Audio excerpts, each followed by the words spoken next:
Estudio del Buen Samaritano, y consistió en lo siguiente. A unos alumnos de teología del último curso, que ya se iban a graduar, se les dijo que su nota final iba a depender de una predicación que iban a tener delante de un jurado. Y entonces a la mitad de los alumnos les dijeron que tenían que predicar sobre la parábola del Buen Samaritano. Y a la otra mitad de los alumnos se le dieron distintos temas de la Biblia al azar, sin ningún sentido, cualquiera, ¿no? Entonces, el día del examen, el día que ellos tenían que ir a predicar para recibir su nota final, ellos tenían que ir del edificio donde estudiaban al edificio donde tenían que predicar. Y a mitad de camino, los investigadores habían puesto a un actor que estaba así con una postura de mucho dolor, como que estaba muy mal y necesitaba ayuda. Los investigadores querían saber si los que se iban a graduar de teología se detendrían a ayudar a un extraño en apuros. Y además, si los que habían preparado su sermón sobre la parábola que trata de ayudar a un prójimo desconocido en apuros, se detendrían más que los demás.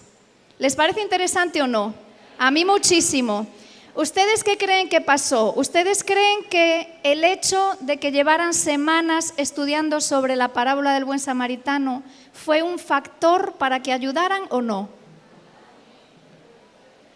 Yo quisiera creer que sí, que existe una relación entre lo que predico y lo que practico, pero no hubo ninguna relación. La realidad fue que menos del 10% de los alumnos se detuvieron a ayudar. Y cuando los investigadores les preguntaron por qué habían ayudado, dijeron, bueno, porque teníamos tiempo. Y cuando les preguntaron a los que no habían ayudado, la respuesta fue, porque tenía miedo de llegar tarde al examen y suspender por eso. O sea, ¿cuál fue el factor clave para decidir no ayudar a un prójimo en apuros, a pesar de que ellos habían estado preparando un tema sobre esto? El miedo a suspender el examen. Gracias. El problema no era el estrés por la prisa, el problema era el miedo a que si llegaban tarde suspenderían el examen. Ahora, la cosa es esta pregunta. ¿Qué nos mueve a nosotras? ¿Nos mueven nuestras convicciones o nos mueven nuestras emociones? La mayor parte de las decisiones que tomamos, ¿son inteligentes o son emocionales? ¿Qué creen? A ver, levanten la mano las que creen que la mayor parte de nuestras decisiones son emocionales. Están en lo correcto. Está demostrado que el 95% de las decisiones que tomamos son emocionales. Por emociones se hacen las guerras. Por emociones yo me dejo de hablar con una amiga. Por emociones me caso, porque por lo menos al principio es emocionante, ¿sí o no? Las que están cansadas. Luego ya no sé, porque por emociones también se divorcia la gente. O sea que si el 95% de las decisiones que tomamos son emocionales, más vale que nuestras emociones estén entrenadas, porque si no nuestra vida va a ser un desastre. No es lo mismo que una persona me haga daño y yo decida odiarla, a que yo decida amar a una persona a pesar de que me hizo daño. Eso cambia mi vida y mi perspectiva completamente. Pero claro, esto requiere tener una visión un poco más elevada, porque es más elevado, perdona a los que no saben lo que hacen, que ojo por ojo, diente por diente, ¿sí o no? Pero esto requiere un entrenamiento, porque si yo me dejo a mí misma a lo que a mí me nace, a mí lo que me nace es el miedo, es el estrés, es el odio, es la ansiedad. Eso es lo que me nace. La diferencia está en que si yo quiero que se note en mi vida diaria que lo que me mueve son las convicciones y no las emociones, yo tengo que hacer algo. ¿Sí o no? Lo primero es conocer un poquito cómo funciona esto. Y aquí hay un concepto importante. No hay acción sin motivo. Como no hay acción sin energía, y la energía del ser humano son sus motivos. La energía del ser humano, ¿cuántos de los que estamos aquí no somos seres humanos? Ah, bueno, todos, las sillas, ¿no? Pero esos no tienen energía, por lo tanto no tienen acción. La energía del ser humano son sus motivos. Por lo tanto, ¿qué me motiva a mí? ¿Lo inmediato? ¿Las circunstancias?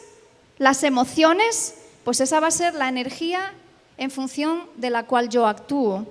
O lo que me mueve a mí es algo más profundo. Son mis valores, son mis creencias, son mis convicciones. Porque la energía que yo derivo de ahí es súper diferente a la que derivo de lo otro. ¿Hay motivos para estar alegres en la vida? Sí. ¿Hay motivos para estar deprimidas? Sí. ¿Cómo no? Hay gente que dice, pobrecita fulanita, está desmotivada. No, lo que pasa es que tiene motivos para estar deprimida, que no es lo mismo. No es lo mismo, no es ni parecido. ¿Saben ustedes cuál es el grado máximo de motivación que se ha medido en el ser humano? El grado máximo de motivación que se ha medido en el ser humano. El suicidio. Cuando una persona decide suicidarse. Ese es el grado máximo de motivación que puede tener una persona, tan grande que decido desaparecer de este mundo. Hay gente que piensa, se suicidó porque estaba desmotivado. Todo lo contrario, ¿qué motivos tan grandes habrá tenido para suicidarse? Ahora viene la parte que yo quiero destacar. Porque, por supuesto, esta es una charla para incentivar, para motivar, no a la depresión, todo lo contrario. Y esta es la parte importante. Existe un paso entre los motivos del ser humano, por muy justificados que estén, y sus acciones. ¿Qué quiero decir cuando escribo aquí por muy justificados que estén? Pues que si a mí se me ha muerto mi hijo, ¿tengo o no tengo una razón para estar triste, desmotivada y deprimida? Pero hombre, por favor, claro que sí. Que haya una realidad que pueda motivar una consecuencia no quiere decir que necesariamente yo tenga que decidirme por esa consecuencia de perder el gusto por la vida. A lo mejor en un tiempo, pero no quiere decir que yo no pueda resurgir de ahí. Claro que puedo. Y tampoco el hecho de que alguien me haya hecho un daño a mí grandísimo, el que sea, que me haya violado, por ejemplo, que me haya pegado, que me haya despedido de mi trabajo. El hecho de que alguien haya decidido hacerme un agravio a mí grandísimo, no quiere decir que yo tenga que responder como me nace responder. Puede haber algo en mí que diga, espera, domina esta emoción, por muy justificada que esté la reacción que me nace. Les voy a poner un ejemplo de una persona que en su vida vemos en la práctica lo que yo estoy diciendo en la teoría. Esa persona es ese señor que ven ahí, Viktor Frankl. ¿Cuántas habían oído hablar de él? Algunas. Bueno, este señor es muy importante en el mundo de la psicología, ¿no? Les voy a contar un poco su historia. Este señor, ustedes han oído hablar del nazismo, de Hitler, de los campos de concentración. Vale, pues este señor era un judío que fue llevado a un campo de concentración por la simple razón de que era judío. Pues cosas que tuvo el siglo XX. En el campo de concentración, ¿tenía él motivos o no para ponerse triste y deprimirse? A ver, vamos a pensar. Lo que podía esperar es, o me muero de hambre, o me muero de frío, o me muero de trabajos forzados, o me muero en la cámara de gas. Esas eran las 4 expectativas que podía tener un prisionero en Auschwitz, a no ser que un ejército aliado viniera y nos rescatara. Pero eso no era una esperanza, digamos, muy probable. O sea que este señor tenía motivos más que justificados para perder el gusto por la vida. Las cosas inmediatas que lo rodeaban eran totalmente horribles. Sin embargo, fíjense lo que hizo. Él se puso a analizar la conducta de los que estaban allí. Y los que no morían asesinados o en la cámara de gas, él dijo, ¿por qué sobreviven los sobrevivientes? ¿Qué es lo que hace que sean resilientes? Vamos a usar la palabra que aprendimos. Y esta fue la conclusión que sacó. Él escribió un libro, El hombre en busca de sentido, que es increíble, duro, pero vamos, tremendo. Y entre otras cosas dice esto: de todo se le puede despojar a un hombre, vamos a decir también a una mujer, menos de la última de las libertades humanas. la elección de la propia actitud ante las circunstancias, la elección de la propia forma de reaccionar. ¿Qué quiere decir esto? A mí me pueden despojar de todo lo que tengo. Me pueden despojar de mi casa, me pueden despojar de mi comodidad, de mi ropa, de mi familia, como vemos que hay casos en la Biblia. Pero yo decido, porque no me pueden robar eso, si odio o perdono. Porque mis emociones las gestiono yo y no las gestiona usted, por más que quiera. Mis emociones las gestiono yo con mi Dios. Y usted me puede hacer un daño terrible, como le hicieron a Viktor Frankl, sin duda alguna, pero yo decido si odio o perdono. Por ejemplo, hace años, yo trabajé en Madrid 9 años en una empresa y de pronto vino una crisis económica en España terrible. Y la empresa decidió despedir a 10 personas, las 10 últimas que habían llegado, y en ese lote estaba yo y me despidieron. El día que me despidieron, yo estaba tan feliz en aquella empresa y tan contenta en Madrid que yo llegué a mi casa y lo que vi fue, qué sé yo, un pozo sin fondo. Y así vestida como estaba, me eché encima de la cama y me eché a llorar. Y amanecí al día siguiente así, encima de la cama, vestida y bueno, un drama. Un día entero sin ser capaz de encajar un golpe, para nada, hasta que me llama mi madre por teléfono. Me dice, ¿qué pasa? Que no me contestaste ayer, estaba preocupada.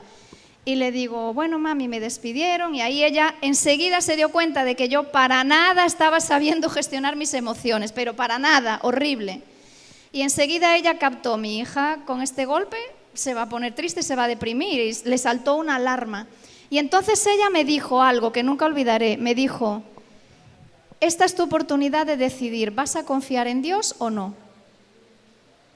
¡Guau! Ahí yo me di cuenta de que la vida nunca me había puesto una prueba así, de que yo sí, muy fácil salir aquí delante y decir hay que confiar en Dios, eso es facilísimo, decirlo, facilísimo. Creerlo, eso es otra cosa.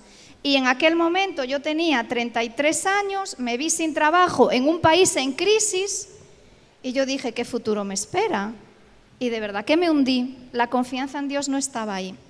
Entonces esto me hizo darme cuenta, espérate un momento, tú me puedes despedir, me puedes dejar sin empleo, sin dinero y con una hipoteca que pagar, pero yo decido si me hundo a llorar y me dejo ir por ese camino o si tengo fe en Dios y digo, bueno, algo saldrá, ¿sí o no?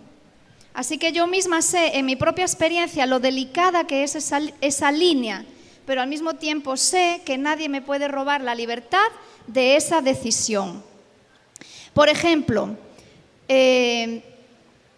mi esposo me dejó. Sigue estando en mi mano la decisión de odiarlo o de superarlo. Por ejemplo, he nacido con un defecto físico, un problema, una enfermedad. Sigue estando en mis manos decidir qué hago. ¿Dejo de disfrutar de la vida o me convierto en una Helen Keller moderna? ¿Cuántas saben quién fue Helen Keller? Que nació sorda, ciega y muda. No nació, ahora creo que no nació, que a los 2 o 3 años algo le pasó. No importa, una persona, o sí, nació así. Una mujer sorda, ciega y muda.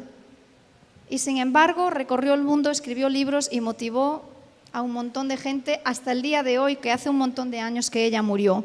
O sea, Viktor Frankl, Helen Keller nos demuestran, tú me puedes golpear, tú me puedes herir, tú me puedes explotar, tú me puedes maltratar, pero yo decido si te odio o te perdono, si me voy por esta vía o me voy por aquella vía. Eso está en mí, no me lo puedes quitar. Y Viktor Frankl, en resumidas cuentas, lo que decía era, para cambiar de vida, cambia tu actitud.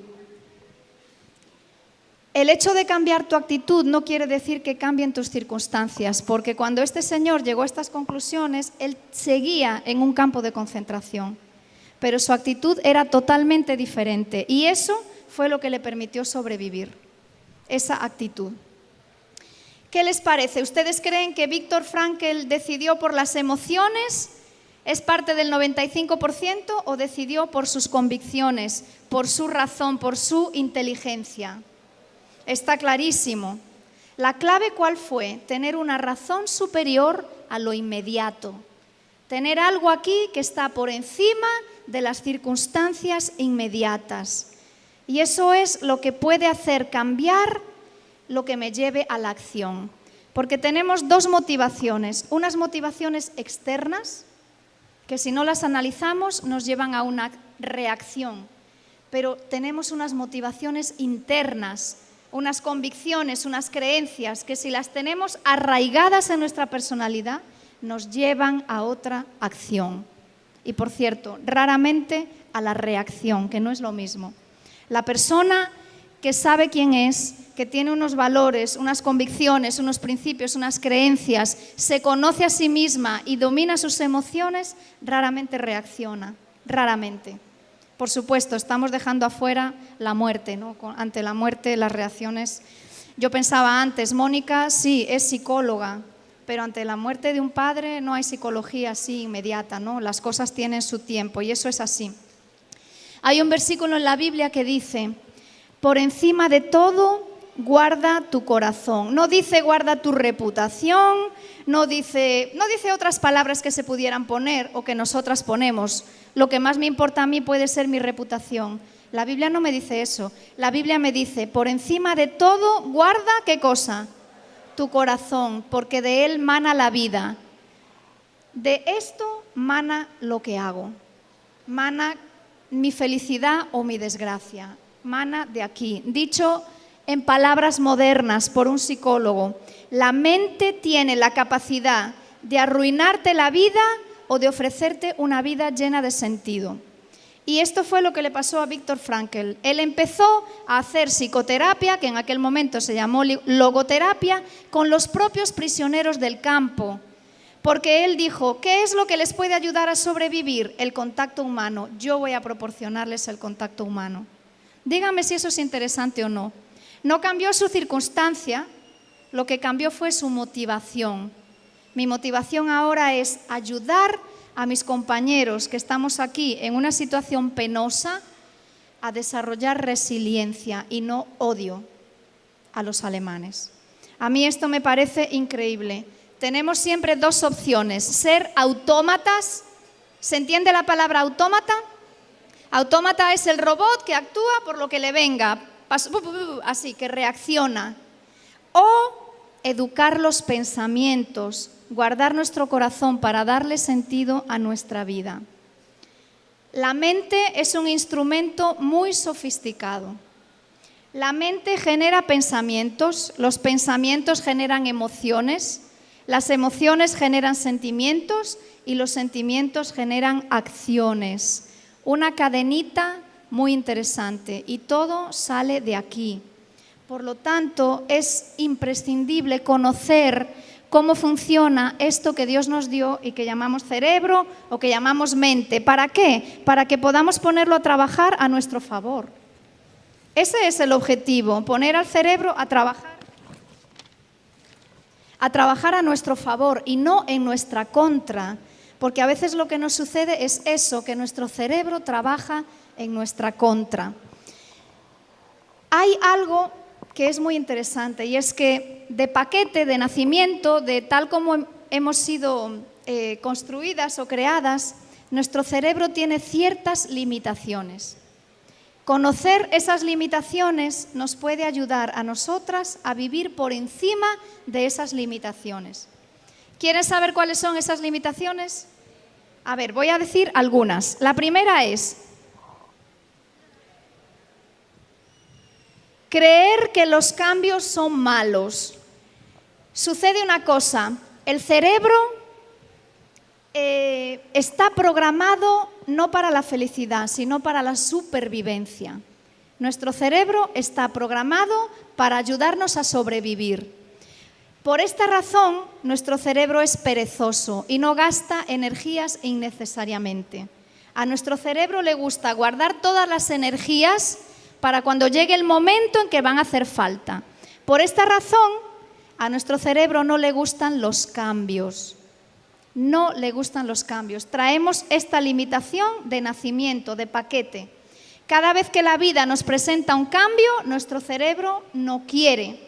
porque no está programado para los cambios, está programado para sobrevivir. El problema es que los cambios son una garantía en la vida. O sea, que vamos a vivir cambios seguro. Entonces nosotros tenemos que hacerle entender a nuestro cerebro que aunque a él no le guste que lo obliguemos a adaptarse y a cambiar, tiene que hacerlo, porque los cambios son reales.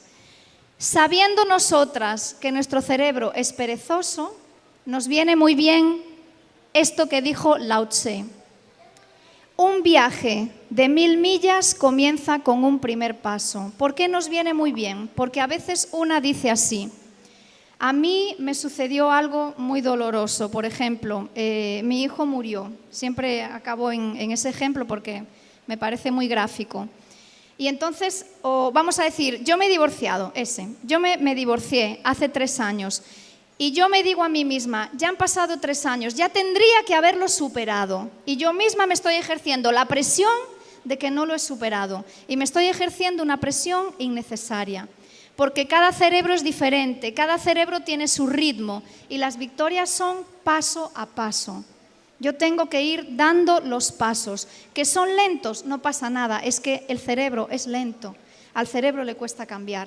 Pero que hayan pasado 3 años y yo no lo haya superado, no quiere decir que dentro de 10 tampoco.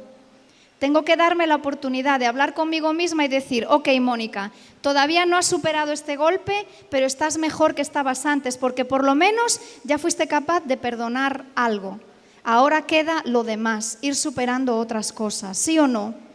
Entonces, saber que nuestro cerebro es lento para el cambio nos ayuda a no ponernos una presión innecesaria y decirnos, ya tendría que haberlo superado, ya lo superaré. Ten calma, ten fe, ten paciencia. Una cosa que ayuda mucho es ponerse metas pequeñas. Por ejemplo, si yo quiero lograr perder 40 kilos, lo ideal no es que enfoque mi mente en perder 40 kilos, sino que enfoque mi mente en hoy alimentarme sano y hacer ejercicio. Porque esa meta para el cerebro es mucho más asequible. Bástele a cada día su afán.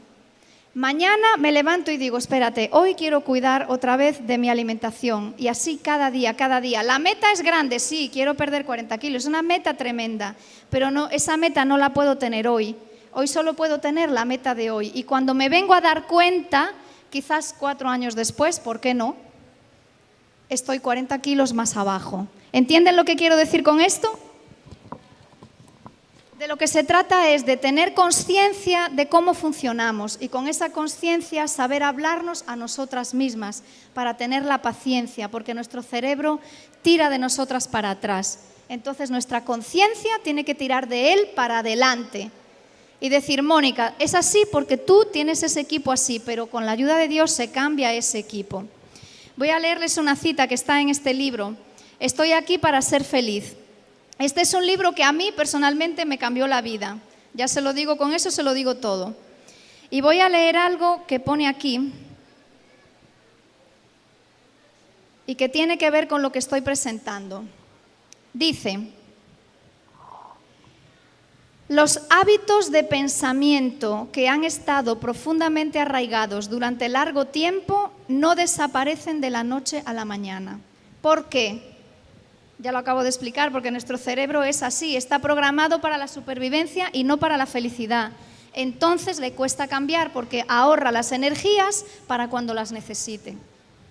Entonces nos dice aquí que no desaparecen de la noche a la mañana. Si yo llevo años pensando de manera negativa, estando deprimida, eso no se va de la noche a la mañana.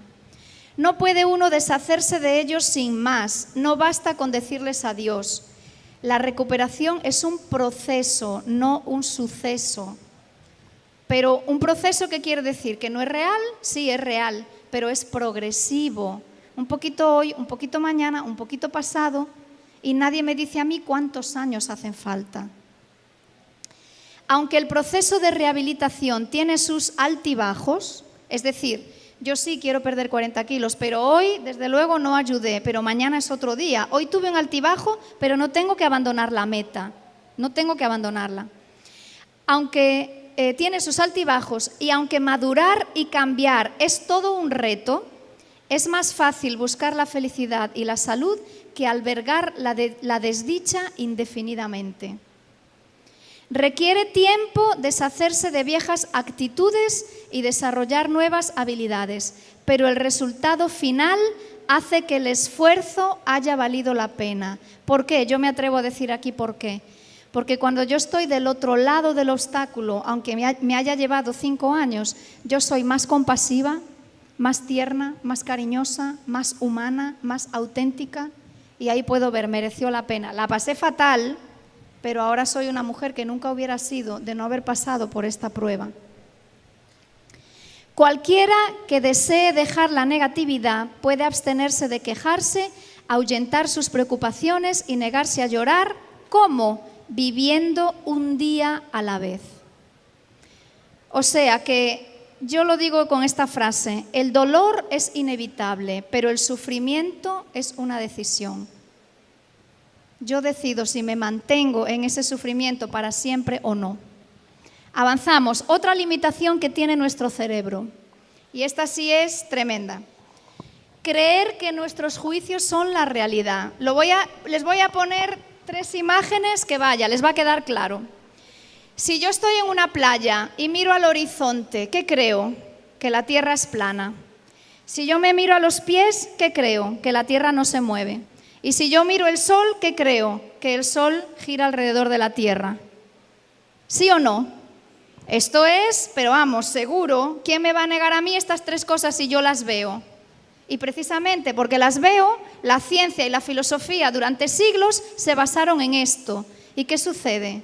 Que no era verdad, que era una percepción, porque lo obvio a veces es erróneo. Llevemos esto al nivel de las relaciones humanas, que ahí es el punto. En mi manera de juzgar a los demás, ¿yo tengo en cuenta lo que tal vez no veo de la actitud del hermano? ¿Yo tengo en cuenta que puede haber una razón tremenda que justifique los despropósitos que está haciendo? ¿Lo tengo en cuenta? ¿Me detengo a pensar en el sufrimiento que puede haber detrás de la hermana que no tiene ninguna empatía? Pues esto es fundamental, porque si yo me quedo solo con lo obvio, voy a hacer unos juicios de valor que no son reales, que me van a llevar a unas relaciones difíciles y voy a sufrir un montón. Cuando puedo evitarlo, ¿saben cómo? Haciendo una pregunta sencilla. Oye, es que el otro día dijiste esto o hiciste esto y me extrañó. ¿Qué pasó? ¿Por qué me dijiste esto? Y no quedarse con la duda y decir, buah, esta hermana está tostada y ya, a otro lado. ¿Es o no es así? No llegar a la conclusión de que lo que observo es la realidad absoluta y así es como es y yo estoy en lo correcto, y eso es fatal. En cambio, decir, espérate un momento, ¿qué hay detrás de esto que veo? Porque a lo mejor no es lo que yo pienso. ¿Y cuántas veces ustedes han tenido la experiencia de que no era lo que ustedes pensaban? Levanten la mano las que han tenido esa experiencia. Simplemente por ir y preguntar, ¿sí o no? Exactamente. Pues miren, cada mañana, antes de salir de la casa, tener esto en la mente, tenerlo claro en la mente, de que lo que veo no es necesariamente lo que es, sino que es como yo lo percibo. Esto nos ayudaría muchísimo en nuestra salud emocional.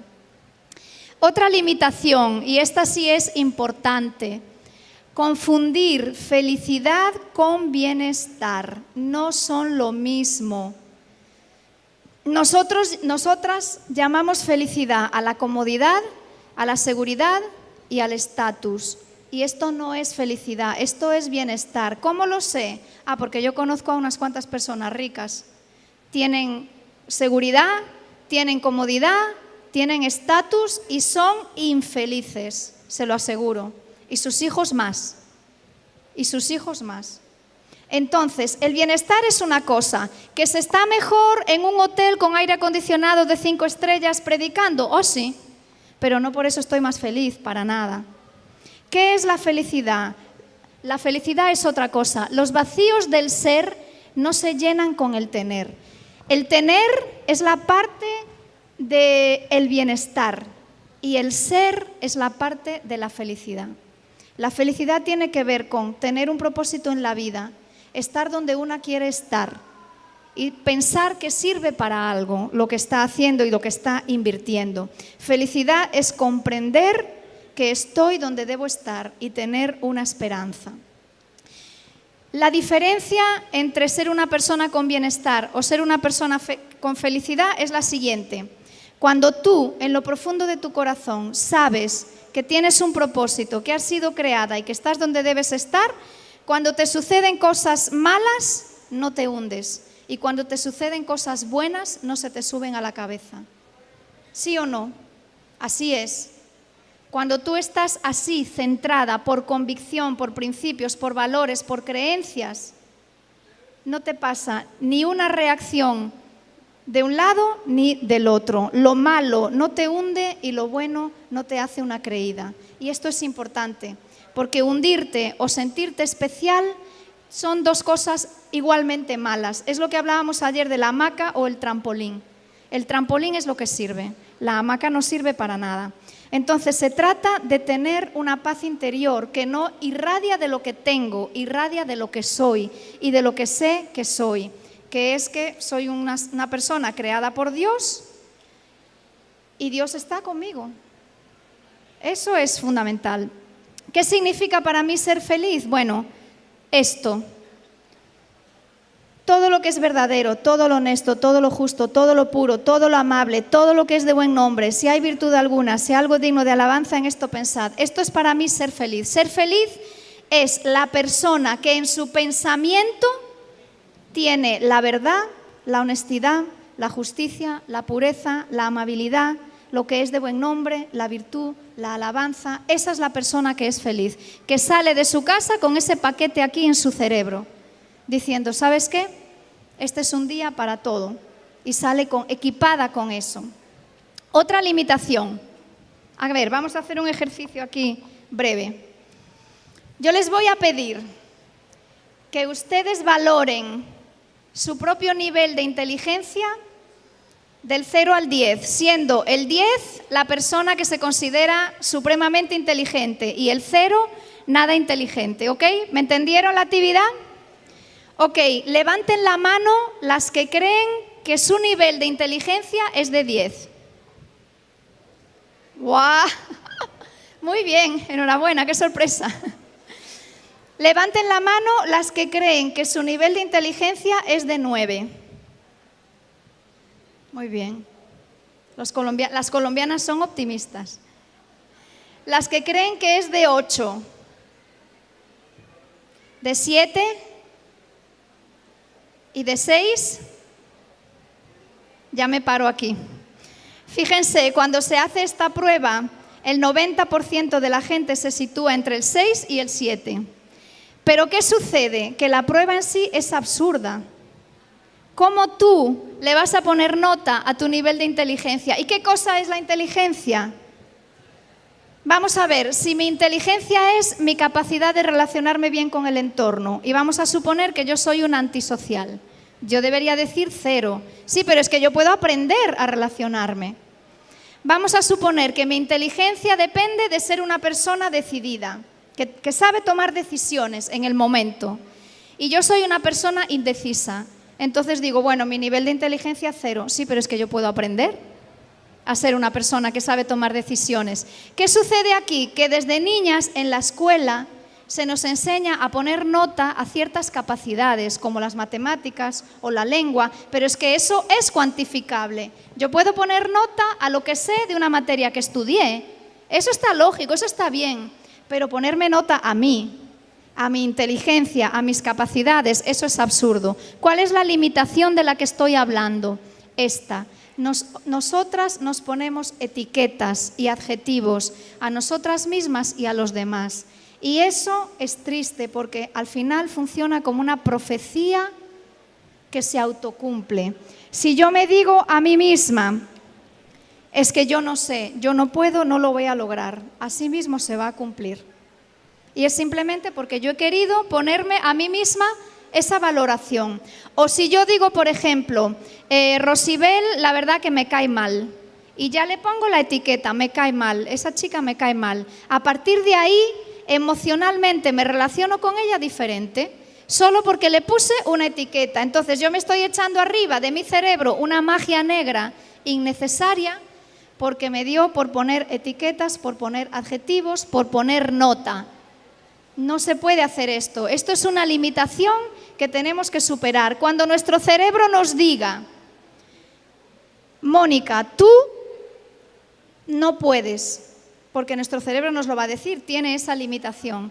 Yo tengo que ser capaz de decir, como dijo Belkis, todo lo puedo en Cristo que me fortalece. ¿Ok? O sea, ser consciente de que mi cerebro tiene la tendencia a etiquetar, a poner adjetivos y poner nota, y yo decir no, lo siento, pero por ahí yo no lo voy a hacer, porque eso me va a condicionar emocionalmente en mis relaciones. Siguiente limitación. Creer que el mundo es un lugar hostil. Esto yo me quedé fría cuando recién entré a la Iglesia Adventista y un día, tendría yo como 20 años o así, estaba en España y estaba en la escuela sabática y la que estaba dirigiendo la lección de escuela sabática preguntó, hermanos, ustedes cuando salen de casa en la mañana, ¿qué es lo primero que ven? Y entonces, claro, la timidez, nadie dijo nada, eso es muy típico en España, que uno no responde. Y entonces la propia mujer dijo, yo lo que veo son enemigos. Yo me quedé así, yo me quedé pensando, caray, nunca se me había ocurrido que cuando salgo a la calle veo enemigos.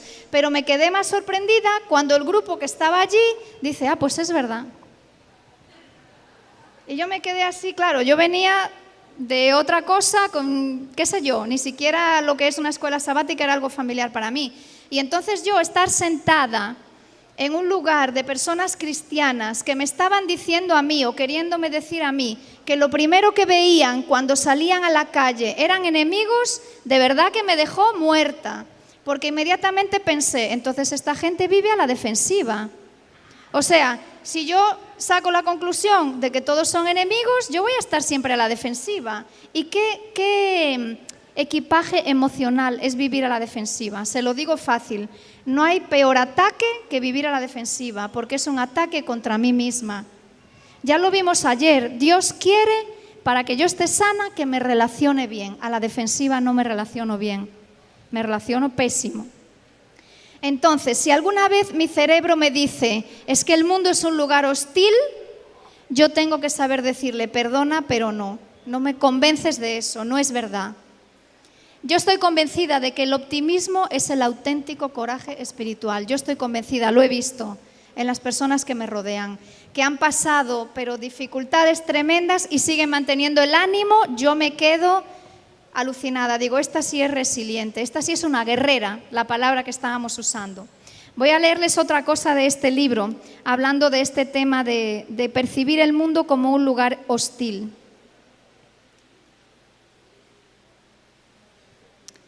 Esto es un capítulo que habla de la química del cerebro, cómo funciona nuestro cerebro. Científicamente, dice, nuestro cerebro tiene una tendencia a lo negativo.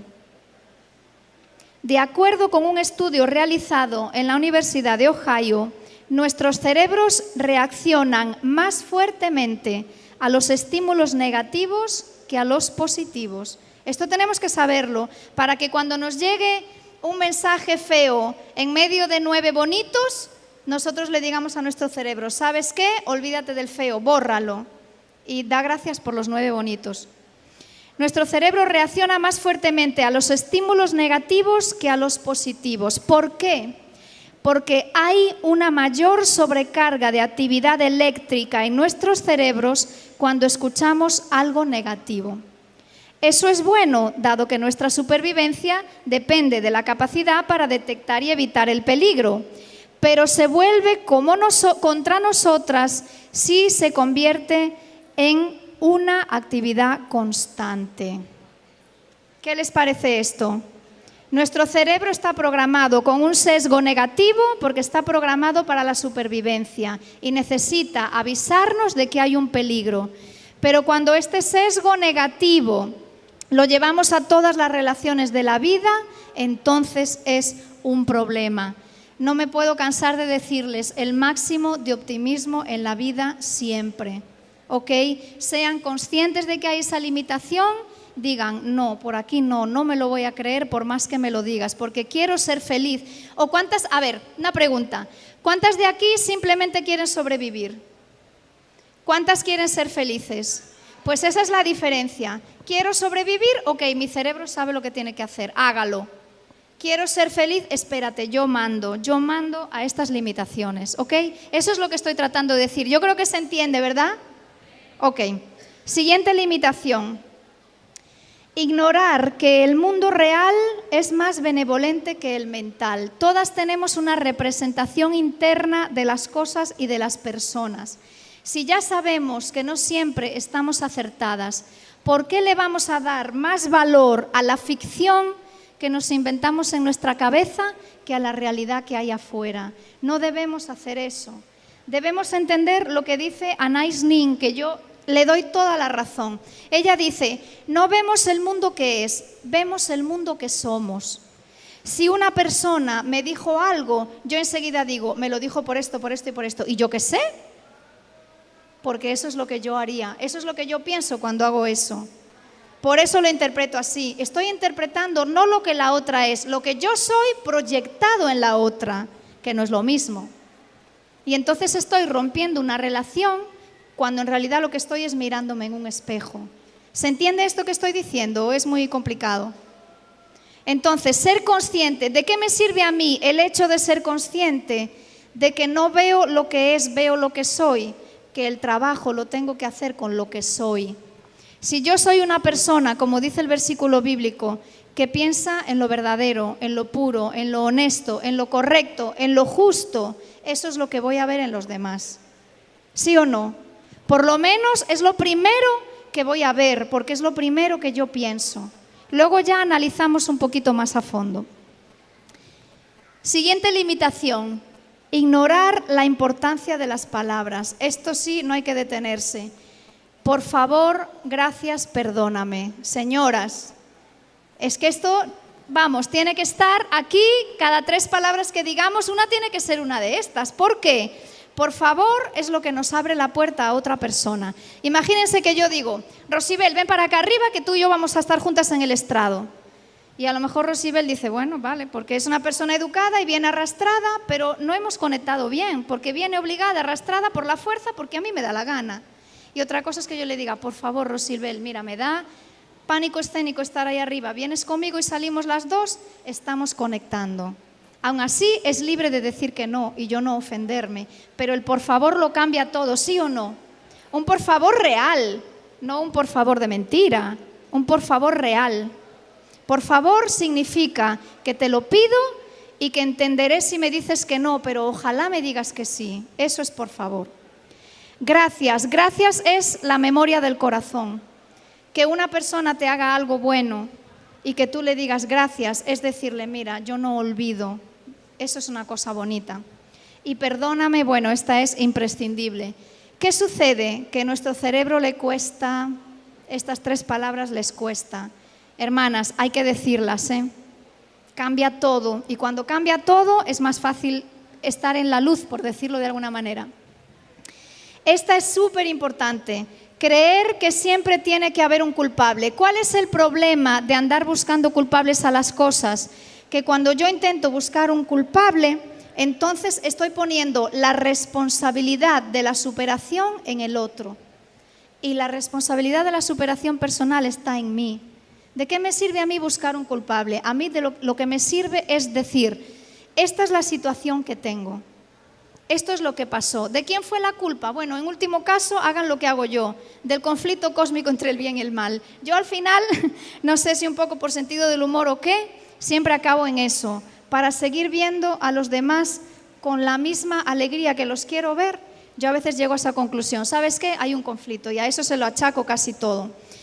¿Qué es lo que hay que hacer cuando nos pasa algo malo en lugar de culpabilizar? Bueno, la Universidad de Miami descubrió algo que llamaron la técnica de los beneficios. Dicen, cuando nos pasa algo que provoca reacciones negativas, lo que tenemos que hacer es preguntarnos, ¿he aprendido algo que no sabía gracias a esta experiencia? ¿Ha aportado a mi personalidad algo que no tenía esta experiencia mala? ¿Sé ahora comunicar mejor lo que pienso? ¿Soy ahora una persona más madura? ¿Sé ahora qué quiero en una relación? ¿Soy ahora más compasiva, más comprensiva, etcétera? Es decir, buscarle un sentido a la experiencia amarga que acabo de vivir. Eso es la técnica de los beneficios. En vez de buscarle un culpable, buscarle un beneficio. Esto cambia totalmente la perspectiva. Totalmente, porque ya no lo estoy personalizando ni proyectando en nadie, lo estoy analizando desde mi superación personal. Siguiente limitación: creer que las emociones inoportunas hemos de gestionarlas a solas. Nosotras creemos que cuando algo malo nos sucede o algo nos agobia o tenemos una emoción inoportuna, si lo vamos a contar a otra persona es como estarnos quejando. Y no queremos quedar como personas quejicas, ¿a que no? Entonces nos callamos. O simplemente no tenemos alguien de confianza, una persona en quien confiar, a quien poder contarle lo que sentimos y lo que nos está pasando. Entonces lo que hacemos es, bueno, pues yo solita me lo como, me lo trago y me lo hago todo. ¿Qué sucede con eso? Que para nuestra salud mental es necesario soltar, echar fuera. Aquí hay un señor que se llama Dr. Pennebaker, que dice, ok, si usted no tiene nadie en quien confiar para contarle sus penas, haga lo siguiente, y se lo aconsejo para las que estén en esta situación. Cada noche, durante una semana, coja un papel y un bolígrafo y escriba las emociones malas que sintió durante el día, la causa por las que las sintió y analice qué es lo que pasó. No se preocupe por si escribe bien o mal, no se preocupe por nada porque nadie lo va a leer, solo lo va a leer usted. Y entonces, cuando hayan pasado 7 días, usted misma va y lee lo que escribió y va a ir viendo cómo usted misma fue cambiando su propio análisis de las cosas, de manera que usted va a ser su propio referente. Si no puede tener una amiga, que es mucho mejor echarlo fuera, entonces haga este ejercicio. Y a mí me parece que eso es inteligencia emocional, sinceramente. Les recomiendo que lo hagan.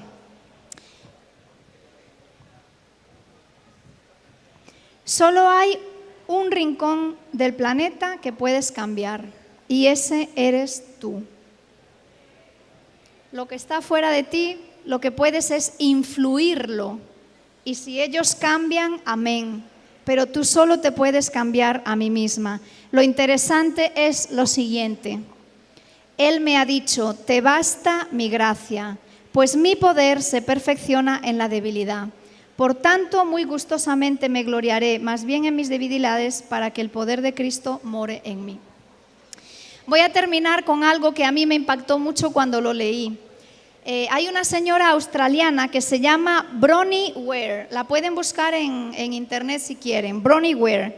Ella se dedicó muchos años a cuidar de enfermos, de gente muy mayor que estaba ya enfermita y que se iba a morir, gente que se estaba muriendo, lo que se conoce como cuidados paliativos. Ella era una enfermera de cuidados paliativos.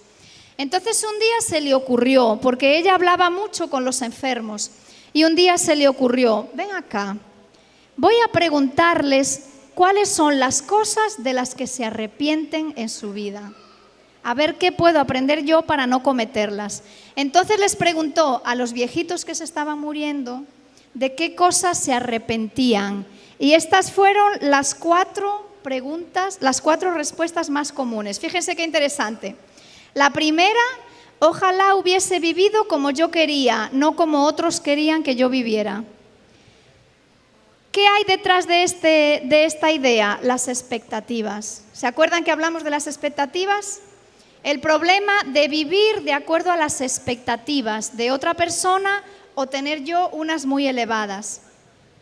Lo siguiente que respondieron fue, ojalá hubiera tenido la valentía de expresar mis sentimientos. ¿Qué cosa es esto? La asertividad. ¿Se acuerdan que hablamos de eso? Ojalá hubiera tenido la valentía de expresar mis sentimientos. La gente mayor que se va a morir se arrepiente de no haber dicho lo que quería decir. Que no nos pase a nosotras.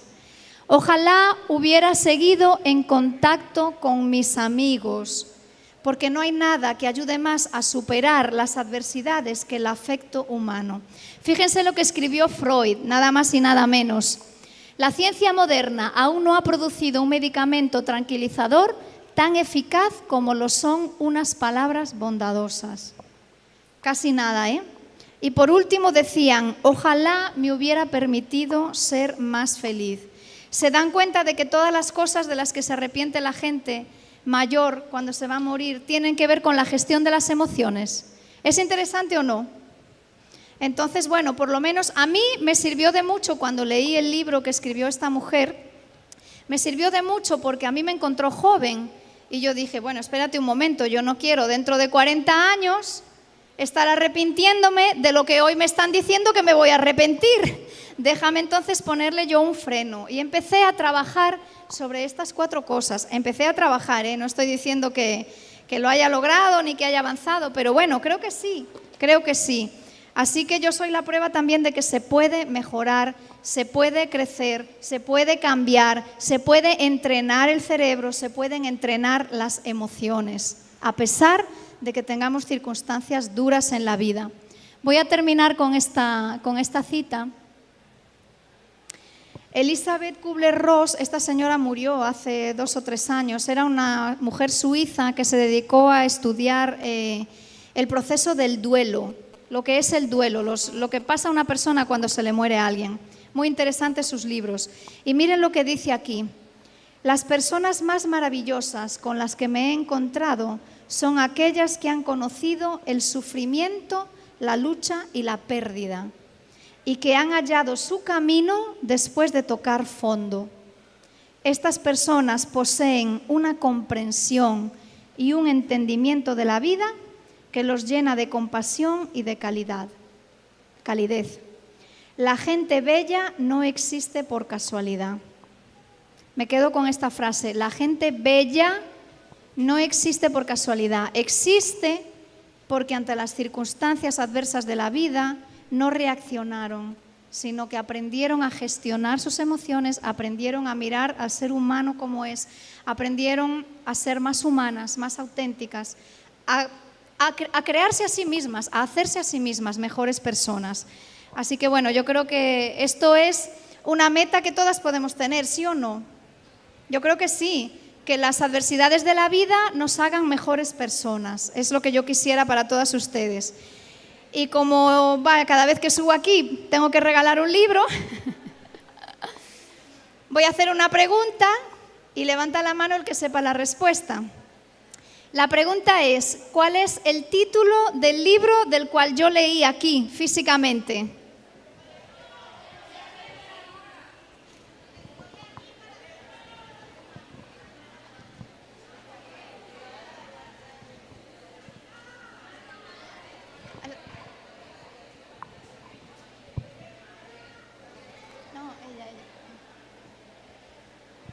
Pero hermana, venga también.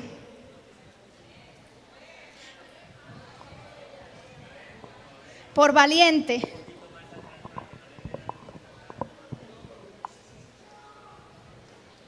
Gracias. Bueno, muchas gracias.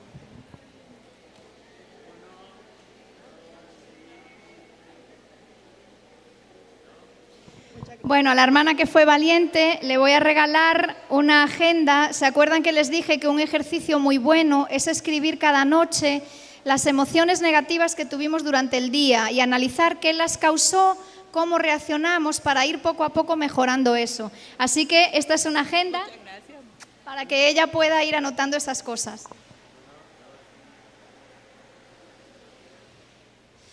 Bueno, pues hasta aquí.